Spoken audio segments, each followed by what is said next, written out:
آگے سنیے، ان اللہ فالق الحب والنوا، 11ویں عقلی دلیل اللہ دے رہے ہیں کہ ہر چیز پر قدرت اور تصرف اللہ ہی کا ہے۔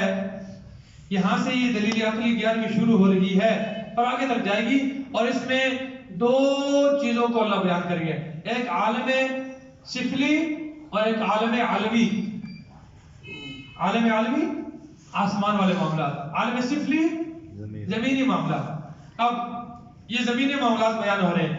ان اللہ فالق الحب، بے شک اللہ ہی چیرنے والا ہے، الحبہ دانوں کو، حب جمع ہے حبتن کی، حب جمع ہے حبتن، حبہ کہتے ہیں دانے کو، والنوا نوا جمع ہے نوات، نوات کا معنی ہوتا ہے گٹھلی، کھجور کی گٹھلی۔ کتنی سخت ہوتی ہے، کتنی سخت ہوتی ہے، اس کو جب آپ زمین میں دباتے ہو، اس سخت گٹھلی کو چیر کر اس سے نرم سی کونپل نکال کر اتنا مضبوط تناور درخت بنا کر اس سے تمہارے لیے کھجور کے گچھے پیدا کرتا ہے۔ یہ کون ہے؟ یہ کون ہے؟ ان اللہ فالق الحب، بے شک اللہ ہی پھاڑنے والا ہے دانوں کو، والنوا اور گٹھلی کو، یخرج الحی، وہ نکالتا ہے زندے کو، من المیت، مردہ سے، میت کو زندہ کو مردے سے نکالتا ہے، زندے کو انڈا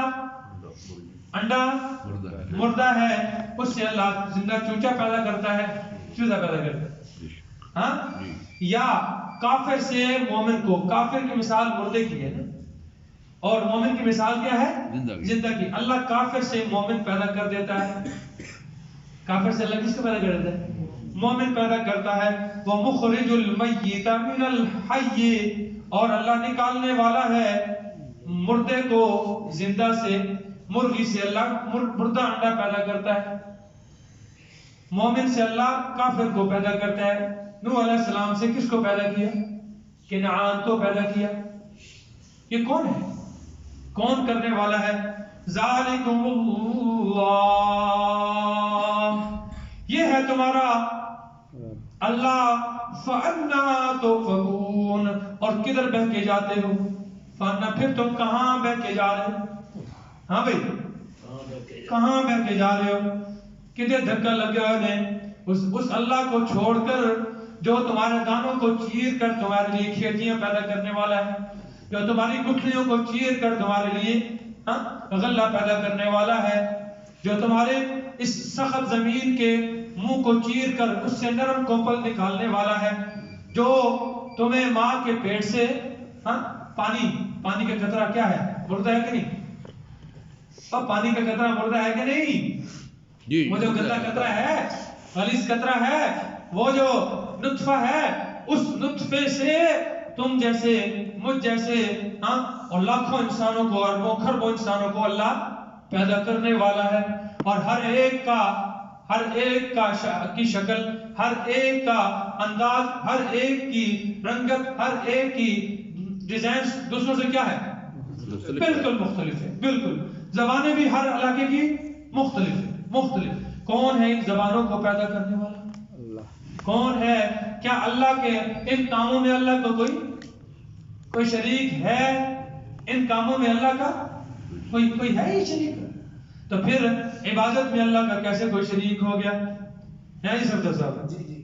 فالق الاصباح، وہ پھاڑنے والا ہے صبح کو، رات کے اندھیروں کو پھاڑ کر اس میں سے صبح کی روشنی نکالنے والا ہے۔ فالق الاصباح، چیر کر نکالنے والا ہے، پھاڑ کر، چاک کر، رات کے اندھیروں کو چاک کر اس سے صبح کی روشنی نکالنے والا ہے۔ وجعل اللیل سکنا، اور اس نے رات تمہارے لیے بنائی سکون کے لیے۔ اللہ اکبر، رات کس کے لیے بنائی ہے؟ سکون کے لیے بنائی ہے۔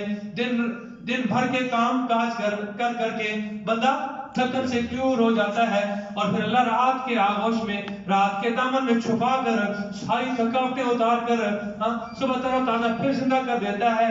پھر کون ہے یہ تمہیں اس رات، اگر رات نہ ہوتی دن ہی دن ہوتا کیا ہوتا ہے؟ برا حال ہوتا. اور اگر دن نہ ہوتا رات ہی رات ہوتی تو بھی برا حال تھا. فالق الاصباح وجعل الليل سکنا وجعل الليل سکنا، رات اس نے بنائی ہے کس لیے؟ سکون کے لیے.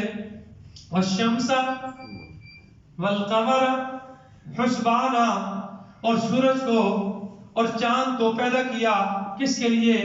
حساب کتاب کے لیے. یہ سورج کے ذریعے موسموں کے تغیر اور تبدل ہوتا ہے، چاند کے ذریعے موسم کے تغیر اور تبدل ہوتا ہے. چاند پہلے دن کا چھوٹا دوسرے دن کا اس سے بڑا کرتے کرتے کیا بن گیا؟ لیلۃ البدر بن گیا، 14ویں رات کا چاند بن گیا، مکمل ہو گیا. سمجھ آ رہی ہے؟ اور پھر گھٹنا شروع ہو گیا. یہاں سے تم اندازہ کر کے اپنے معاملات کرتے ہو، چاند کی پہلی تاریخ کو دوں گا، 10 تاریخ کو دوں گا، 15 کو دوں گا، 16 کو دوں گا. ہاں یہ اگر یہ چاند نہ ہوتا تو حساب کتاب کیسے کرتے؟ یہ سارا نظام اللہ نے تمہارے لیے بنایا ہے. اس کو بنانے والا کون ہے؟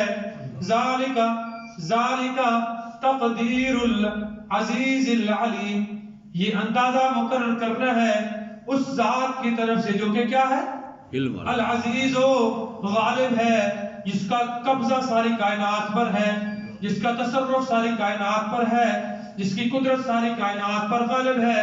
العلیم، وہ جاننے والا بھی ہے، وہی سب کچھ جانتا ہے. رات کے اندھیرے میں کالے پہاڑ کے اوپر کالے رنگ کی چینٹی چل رہی ہے، اس کو بھی کون دیکھ رہا ہے؟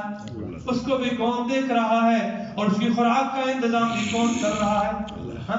موسیٰ علیہ السلام کو اللہ نے حکم دیا کہ پتھر پر لاٹھی مارو، لاٹھی ماری، اندر سے ایک اور پتھر نکل آیا، پھر لاٹھی ماری اور پتھر نکل آیا، پھر لاٹھی ماری، اندر سے ایک کیڑا نکلا اور اس کے منہ میں تازہ پتا ہے. جی مثلا اس کے منہ میں کیا ہے؟ تازہ پتا. اور وہ اپنے رب کے گیت گاتا ہے، سبحان من یرانی، سبحان من یرانی، پاک ہے وہ ذات جو مجھے دیکھ رہا ہے. وہ مجھے کس سے پاک ہے؟ شریکوں سے پاک ہے، کمیوں سے پاک ہے، وزیروں اور نائبوں سے پاک ہے، ہر قسم کے عیبوں سے پاک ہے، جو مجھے دیکھ رہا ہے. وَيَسْمَعُ كَلَامِي، اور میری پکار کو سنتا ہے. وَيَرْزُقُنِي، اور پھر مجھے رزق دیتا ہے.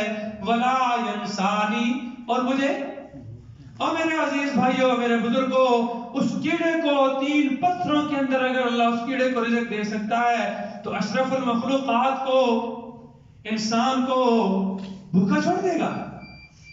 بھوکا چھوڑ دے گا. وَمَا مِن دَابَّةٍ فِي الْأَرْضِ إِلَّا عَلَى اللَّهِ رِزْقُهَا، اللہ نے رزق کے خزانے کھول دیے ہیں، لیکن بدبختی یہ ہے کہ ہم نے رب کو چھوڑ دیا، ہم رزق کے پیچھے پڑ گئے. رزق تو اللہ کے ذمہ تھا، میرے ذمہ نہیں تھا، آپ کے ذمہ نہیں تھا. اللہ اپنے پیغمبر سے کیا فرماتے ہیں؟